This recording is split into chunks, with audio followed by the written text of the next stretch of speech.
आप सुनिए कि एक बार महात्मा बुद्ध ने बहुत बड़ी सभा बुलाई और उस सभा में 1000 लोग आए। कितने लोग आए? 1000 लोग। बोलते जाना, आप लोग भी बोलते जाना जब मैं पूछती जाऊं तो। 1000 लोगों की सभा हुई, 1000 लोग आए, भारी भीड़ हुई। अब महात्मा बुद्ध जी जैसे व्यासपीठ पर विराजे और व्यासपीठ पर विराजते ही उन्होंने अपनी आंखें बंद की, आज्ञा चक्र पर ध्यान लगाया और ओम बोला, समाधि में चले गए। 3 घंटे तक महात्मा बुद्ध वैसे ही बैठे रहे।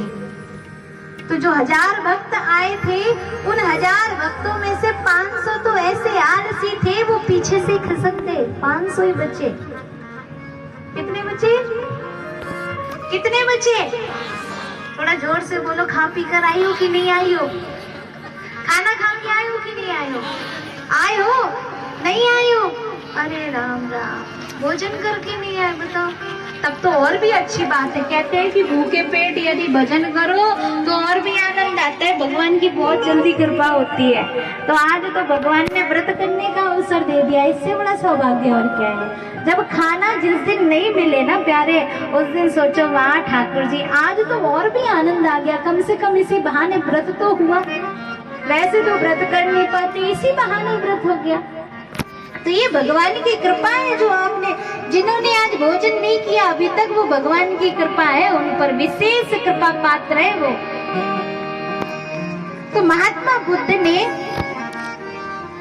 सभा स्थगित की, ध्यान टूटा और वो अपने निवास स्थान पर चले गए। दूसरे दिन उनके जो शिष्यगण थे उन्होंने माइक से अनाउंस किया, देखिए भक्तजनों, कल फिर से कथा प्रारंभ होगी। 3 बजे से 6 बजे तक कथा होगी, आप सबको आना है। अब जैसे ही महात्मा बुद्ध व्यासपीठ पर विराजे और देखा कि उस व्यासपीठ पे कितने भगत आए हैं, आज सिर्फ जो 1000 शिष्य थे उनके, उसमें से सिर्फ 500 भक्त ही आज कथा मंडप में पधारे हैं। कितने पधारे हैं? 500।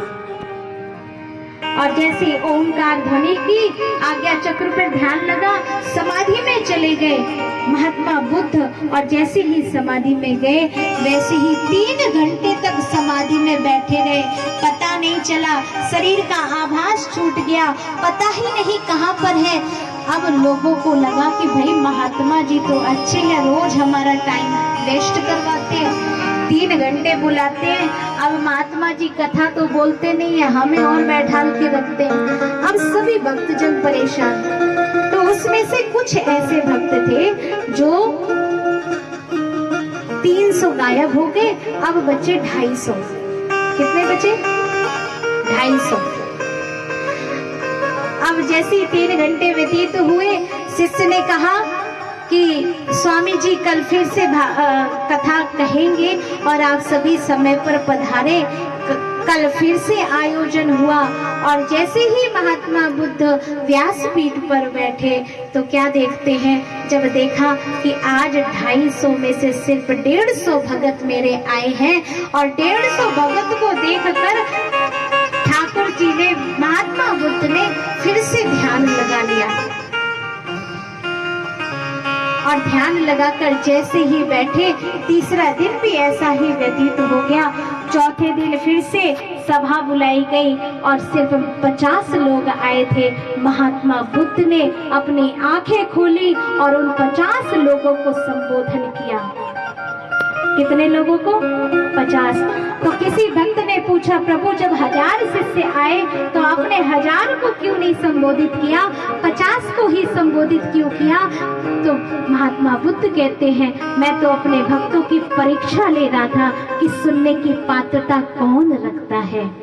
और जो ये 50 लोग बैठे हैं ना, ये मेरे ठाकुर के चरणों में चढ़े हुए लोग हैं। तो माताओं, बहनों और बंधुओं, इस कथा मंडप में आप जितने भी लोग हैं, आप साधारण नहीं हैं, उसके प्यारे हैं, उस ठाकुर के प्यारे हो आप। आज से आप अपने आप को कभी भी हीनता से ग्रसित, कमजोर, लाचार नहीं समझेंगे। आज से आप ठाकुर के प्यारे भगत हो।